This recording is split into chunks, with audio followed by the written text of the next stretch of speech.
And so God gives us signs upon sign upon sign. But are we seeing them? Are we acknowledging them? Are we aware of them? Are we being reminded by them? And did you know that even wickedness is a sign of Jesus' soon return? Jesus said in Matthew and in Luke that even the wickedness, that as it was in the days of Noah, so it shall be before the coming of the Son of Man. And so even wickedness is a sign. Okay, not that I'm excited about that one, but it's an acknowledgement of it, that even God's aware of what's going on. God is not going, oh man, the world, I don't know what we're going to do. God doesn't do that. God knows what's going on. And so what God does is he gives us signs of his love. He gives us signs of his presence and signs of his promises throughout our lives. And do we still see them? Or have we become so used to seeing them around us that we've forgotten them, or they become blasé? Like, I want something new. I want something fresh. I want something more amazing than, putting a star in the sky to lead some people from one place to another. I want something that's personal for me. God gives us so much. Are we aware of the signs, or are we just driving by, not paying any attention?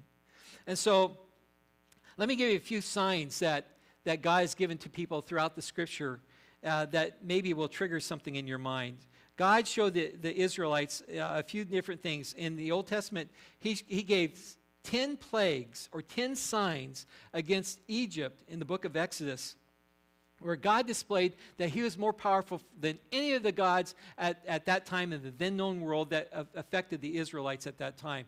He totally smashed those gods of Egypt at that time. And as they're traveling and running around in the desert, God gives them a sign every day of manna and quail so that they could have something to eat. Not only did they get to eat it, but every day God brought it into their presence on a regular basis. It was like clockwork.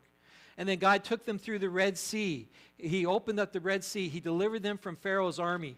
God brought those as a sign. He brought water from a rock when they were in the desert and they were thirsting and they didn't have anything. God did a miraculous thing one time after another. He took them to the mountain of God, and God put a pillar of cloud every day and a pillar of cloud of fire every night before them so that they could see his presence. And then God did something else. He tabernacled himself in the middle of their camp so that they would know that he was with them. Not only did they build a tent tabernacle, but God himself tabernacled there. They knew it was holy because God was there. He gave them that sign.